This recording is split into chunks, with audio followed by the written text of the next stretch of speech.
आदमी अभी अभी अपनी गर्लफ्रेंड से झगड़ कर निकला था। अगले ही पल एक तेज रफ्तार गाड़ी आई और उसकी गर्लफ्रेंड को 30 मीटर दूर उड़ा दिया। वह बदहवास होकर उसकी तरफ भागा, लेकिन जो गाड़ी उसे टक्कर मार कर गई थी वो बिना रुके चली गई। उसने कांपते हुए उसकी तरफ देखा और बुदबुदाया, तुम्हें सड़क के बीच में नहीं खड़ा होना चाहिए था। लेकिन इससे पहले कि वह कुछ कर पाता, उसकी गर्लफ्रेंड जो जमीन पर बेहोश पड़ी थी अचानक खड़ी हो गई। उसकी आंखें सफेद हो चुकी थीं, उसका शरीर झटके खा रहा था। वो एक इंसान नहीं रही, वो बदल चुकी थी। ये वायरस पूरे शहर में फैल चुका था। सरकार ने फैसला किया, जो जिंदा है उन्हें शहर से निकाला जाएगा, लेकिन सिर्फ वही बाहर जा सकते हैं जिनके शरीर पर एक भी घाव नहीं है। जब इस आदमी की बारी आई, सैनिकों ने देखा कि उसके माथे पर पसीना था, वो कांप रहा था। तुम ठीक तो हो? हाँ, मैंने बस ज्यादा कपड़े पहन रखे हैं। लेकिन जब सैनिकों ने जबरदस्ती उसकी जैकेट उतारी तो उसके पेट पर गहरा घाव था। पूरा माहौल ठहर गया। सैनिकों ने बंदूकें तान दी। पीछे भीड़ डर के मारे चीखने लगी। एक सैनिक ने उसे जोर से मारा और जमीन पर गिरा दिया। फिर वो सब कार में बैठकर वहाँ से चले गए। लेकिन गाड़ी में बैठी एक औरत डामी घबरा गई, क्योंकि उसकी बेटी भी उसी गाड़ी में थी। डामी ने चिल्लाकर बेटी से कहा, स्पोर्ट्स स्टेडियम में मेरा इंतजार करना। डामी और उसका पति भागते हुए एक खाली घर में छिप गए। भूख से तड़पती डामी खाने की तलाश में निकली, लेकिन तभी अजीब सी आवाज आई। डामी वापस दौड़ी, लेकिन कमरे में उसका पति नहीं था। सिर्फ एक चीज थी,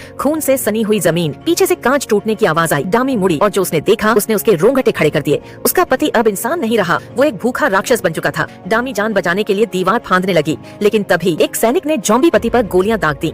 डामी को बचा लिया। डामी कांपते हुए उस सैनिक से लिपट गई, प्लीज मुझे मेरी बेटी के पास ले चलो। लेकिन उसे क्या पता था कि जिसे वो सैनिक समझ रही थी वो असल में कोई और था। उसका नाम था शियो हेई। बस कुछ घंटे पहले शियो हेई को असली सैनिकों ने कैद कर रखा था, लेकिन जैसे ही सैनिकों ने अपना ठिकाना बनाया, शियो हेई ने एक सैनिक को मारकर उसकी वर्दी पहन ली और अब सैनिक की वर्दी में शियो हेई डामी को बचा रहा था। लेकिन अब सवाल ये है, क्या वो सच में उसे उसकी बेटी तक पहुँचने देगा या इस अंधेरे में उसकी कहानी यहीं खत्म हो जाएगी?